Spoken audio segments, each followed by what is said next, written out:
ఈరోజు నేను మన దేశంలో జరుగుతున్న ఒక అనాగరికమైన ప్రాక్టీస్ కోసం చెప్పబోతున్నా. మన దేశంలో పెళ్లి కూతుర్లను విక్రయించే మార్కెట్స్ లిటరల్గా ఉన్నాయి.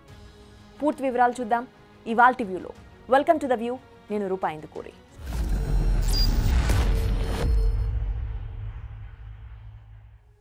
మధ్యప్రదేశ్లోని శివపూర్ జిల్లాలో ఒక మార్కెట్ ఉంది. అక్కడ ప్రాపర్గా ఒక స్టాంప్ పేపర్పై అగ్రిమెంట్ చేసుకుని పెళ్లి కూతుర్ని విక్రయించడంతో పాటు రెంట్కి కూడా ఇస్తారు. అంటే ఇదంతా గవర్నమెంట్ పర్మిషన్తో జరుగుతోంది. అక్కడ వేలం పాటు కూడా వేస్తారు. నమ్మడానికి చాలా కష్టంగా ఉన్నా ఇది నిజం. ఈ మార్కెట్లో ఆ పురుషులు అమ్మేది తమ కన్న బిడ్డల్ని, తమకు పుట్టిన ఆడ సంతానాన్ని ఎవరు అధిక ధరకు చెల్లిస్తారో వారికి అమ్మేస్తారు. ఇదంతా పట్ట పగల జరుగుతుంది. పైగా దీనికోసం ఒక జాతర కూడా ఏర్పాటు చేస్తారు. వీళ్ళు చేసే ఈ డీల్ చాలా పక్కాగా జరుగుతోంది. కావాలంటే పేపర్పై అంగీకార పత్రం రాసిస్తారు. మీరు విన్నది చాలా ఆశ్చర్యంగా అనిపించినా ఇది నిజం. ఎవరైనా కావాలనుకుంటే భార్యను అద్దెకు తెచ్చుకోవచ్చు.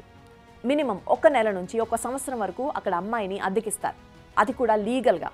ఇది చాలా బాధాకరమైన విషయం. బట్ అన్ఫార్చునేట్లీ భారతదేశంలో ఈ బ్రైడ్ మార్కెట్ వందల సంవత్సరాలుగా జరుగుతోంది. హర్యానా, రాజస్థాన్, మధ్యప్రదేశ్, మహారాష్ట్ర, తమిళనాడు ఇంకా చాలా రాష్ట్రాల్లో ఇది జరుగుతోంది. టైమ్స్ ఆఫ్ ఇండియా రిపోర్ట్ ప్రకారం ఒక NGO Jind based selfie with daughter foundation survey చేసింది.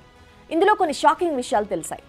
కేవలం హర్యానాలోని పురుషులు 1,30,000 మంది అమ్మాయిల్ని ఇతర రాష్ట్రాల మార్కెట్ నుంచి కొని తీసుకొచ్చారు. ఈ మార్కెట్లు ఏర్పడడానికి మెయిన్ రీజన్ ఇండియాలో ముఖ్యంగా ఉత్తరాది రాష్ట్రాల్లో పురుషుల కంటే మహిళల సంఖ్య తక్కువగా ఉండడం. ఈ సమస్య దేశంలో హర్యానాలో తీవ్రంగా ఉంది. హర్యానాలో ప్రతి 100 మంది పురుషులకు 83 మంది మహిళలు మాత్రమే ఉన్నారు. దీనికి మెయిన్ రీజన్ చాలా సంవత్సరాల నుంచి అక్కడ ఆడబిడ్డ పుట్టగానే హత్య చేసే సంప్రదాయం ఉండడం. ఇక మరో కారణం పేదరికం. అమ్మాయిల తల్లిదండ్రులు కూడా పేదరికం కారణంగా తమ కూతుర్లను వరకట్నం ఇవ్వలేక చివరికి ఇలా అమ్మేస్తున్నారు. ఇక్కడ ఇంకో విషయం ఏంటంటే ఈ మార్కెట్లో కేవలం ఆ రాష్ట్రాల అమ్మాయిలనే కాదు, ఇతర రాష్ట్రాల నుంచి కూడా అమ్మాయిలను తీసుకొచ్చి వ్యాపారం చేస్తారు. ఫర్ ఎగ్జాంపుల్, త్రిపురకు చెందిన రీనా అనే మహిళను ఆమె తండ్రి హర్యానా తీసుకొచ్చి కేవలం ఆమెకు 10 ఏళ్ల వయసులో అమ్మేశాడు. అప్పటి నుంచి ఆమెను 4 పురుషులు కొనుగోలు చేశారు.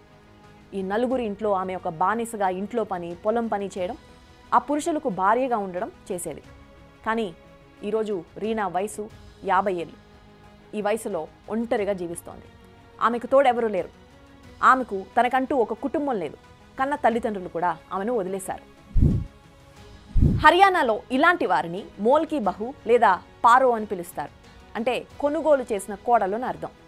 అలాగే ముంబై సమీపంలోని ఒక గ్రామం నుంచి వచ్చిన మహబూబా అనే 70 ఏళ్ల మహిళ 55 ఏళ్ల క్రితం హర్యానా వచ్చింది. ఆమెకు 15 ఏళ్ల వయసున్నప్పుడు హర్యానాకు చెందిన ఒక ట్రక్ డ్రైవర్ ఆమె గ్రామానికి వచ్చాడు.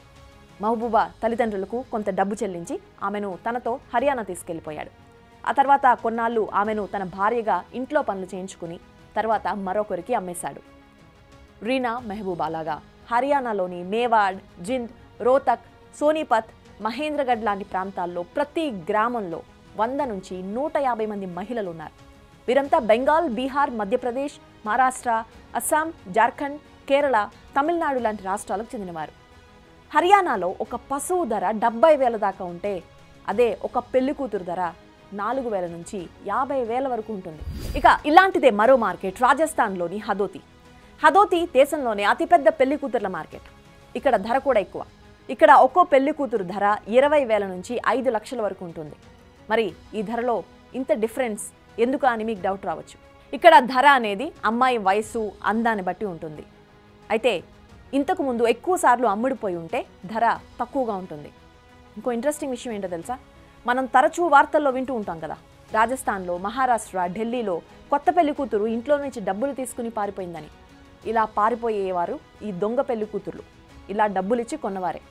రాజస్థాన్ మార్కెట్లో 1,00,000కు పైగా ధర పెట్టి ఒక పెళ్లి కూతుర్ని కొంటే ఒక బాండ్ గ్యారంటీ ఇస్తారు. ఈ పెళ్లి కూతురు పెళ్లి తర్వాత పారిపోదని, చెప్పినట్లు పనిచేస్తోందని, లీగల్గా ఎలాంటి సమస్యలు ఉండవని. ఈ గ్యారంటీ ఈ మార్కెట్లు నిర్వహించే బ్రోకర్స్ కూడా ఉంటారు. వీరందరూ హర్యానా, రాజస్థాన్, ఢిల్లీలో పెళ్లి కాని పురుషులు, అదే పెళ్లి కాని ప్రసాద్లు ఎవరున్నారో వారి డేటాని మెయింటైన్ చేస్తారు. వారికి ఎలాంటి అమ్మాయి కావాలో, రిక్వైర్మెంట్ ఏంటో రాసుకుని ఆ ప్రకారంగా మధ్యప్రదేశ్, జార్ఖండ్, అస్సాం, బీహార్, ఛత్తీస్గఢ్ రాష్ట్రాల నుంచి అమ్మాయిల్ని తీసుకొస్తారు. ఇదేదో మిడిల్ క్లాస్ పేదవాళ్ళు మాత్రమే చేస్తున్న పనులు కాదు. బాగా డబ్బున్న వాళ్ళు, పెద్ద పెద్ద బిజినెస్ ఫ్యామిలీస్, హయ్యర్ కాస్ట్కు చెందిన వారు కూడా ఇలా మార్కెట్ల నుంచి అమ్మాయిలను కొనుగోలు చేస్తున్నారు. This is really surprising.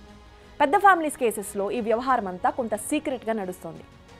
ఇంకా సెంట్రల్ ఇండియాలోని మహారాష్ట్ర, మధ్యప్రదేశ్లో అయితే అంతా వేలంపాట సిస్టమ్.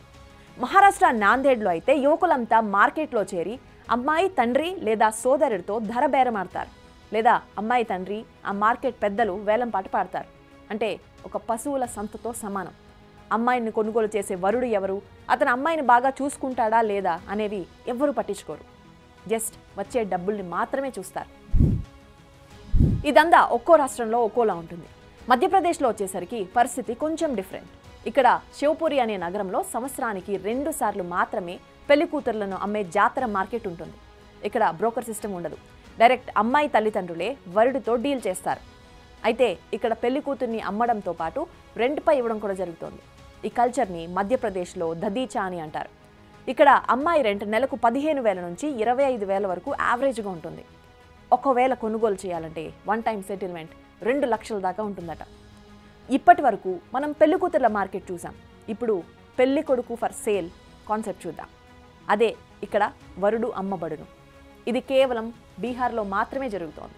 బీహార్లో అమ్మాయిల తల్లిదండ్రులు అబ్బాయిని కొనేందుకు అతను ఎంత చదువుకున్నాడు, అతని వయసు ఎంత అనేది చూస్తారు. అబ్బాయికి లిటరల్గా అతని ఎడ్యుకేషన్ సర్టిఫికేట్స్ చూపించాలనే రూల్ ఉంటుంది. ఇక ధర విషయానికి వస్తే పురుషుడి వయసు 35 ఏళ్లకు పైగా ఉంటే అతని మార్కెట్ విలువ 50,000. అదే 25 నుంచి 30 ఏళ్ల వయసు ఉన్న వారి రేటు 2 నుంచి 3 లక్షలు. అయితే ఈ కల్చర్ అక్కడ 700 సంవత్సరాలుగా నడుస్తోంది. ఆ టైంలో అక్కడ మహారాజా హరిసింగ్ ఒక మంచి ఉద్దేశంతో ఈ సంప్రదాయాన్ని మొదలుపెట్టారు. తన రాజ్యంలో కాస్ట్ సిస్టమ్ ఉండకూడదని చెప్పి ఆ మహారాజు ఇంటర్ కాస్ట్ మ్యారేజెస్ని ప్రమోట్ చేయడానికి ఇది మొదలు పెడితే ఇప్పుడు అక్కడ దీంతో బిజినెస్ జరుగుతోంది. హర్యానాలోని కొన్ని గ్రామాల్లో టైమ్స్ ఆఫ్ ఇండియా ఒక సర్వే చేసింది. హర్యానా ప్రజలు, ముఖ్యంగా రైతులు ఈ సర్వేలో కొన్ని ఆసక్తికరమైన విషయాలు చెప్పారు. పేదరికం వల్ల వివాహాల ఖర్చు మిగులుతుంది. అమ్మాయి కేవలం 4 లేదా 5 వేలకు కొనుగోలు చేయొచ్చు. ఇంకా చెప్పాలంటే కొన్ని చోట్ల ఇంట్లో 2 అన్నదమ్ములుంటే వారిద్దరికీ ఒకే పెళ్లి కూతుర్ని కొంటారు. అలాంటి ఇళ్లలో అమ్మాయి అన్నదమ్ములు ఇద్దరితో లేదా అంతకంటే ఎక్కువ సంఖ్య మంది ఉన్నవారితో రిలేషన్షిప్లో ఉండాలి. అమ్మాయికి బిడ్డ పుట్టిన తర్వాత మళ్ళీ మార్కెట్లో అమ్మేస్తారు. దీనివల్ల లాభమే కదా అంటున్నారు.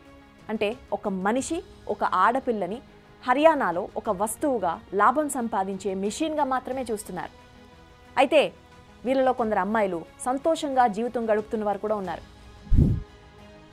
సో ఇప్పుడు ఈ బ్రైడ్ మార్కెట్ కల్చర్ వల్ల మన దేశంలో పెద్ద బిజినెస్ జరుగుతోంది. చాలామంది పేదవాళ్ళు బ్రోకర్ల మాటలు విని తమ టీనేజ్ ఆడపిల్లలకు హార్మోన్ ఇంజెక్షన్స్ ఇస్తున్నారు.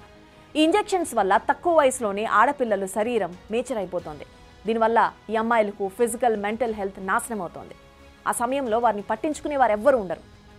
ఇదంతా డెఫినెట్గా తప్పు. కానీ ఈ విషయంలో చట్టం ఏమీ చేయలేకపోతోంది. ఎందుకంటే ఇదంతా కన్సెన్షువల్గా జరుగుతోంది. అంటే అమ్మాయి కుటుంబం, అబ్బాయి కుటుంబం ఈ వ్యాపారాన్ని అంగీకారంగా అగ్రిమెంట్ చేసుకుంటున్నారు.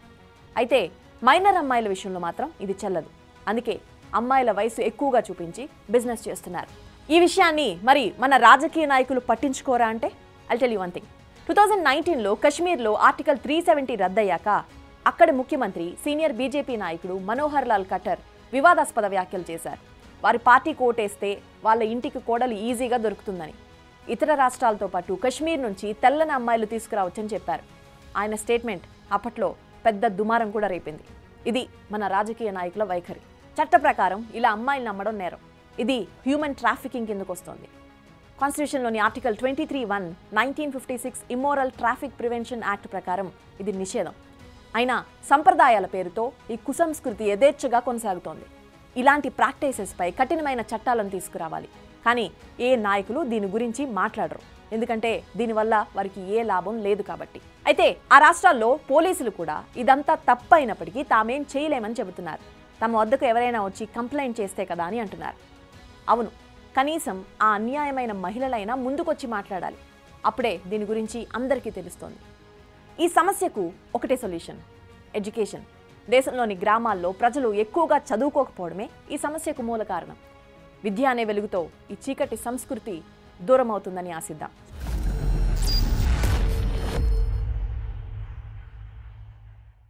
నార్త్ ఇండియాలోని బ్రైడ్ మార్కెట్స్ కోసం మీరు ఇంతకు ముందు ఎప్పుడైనా విన్నారా?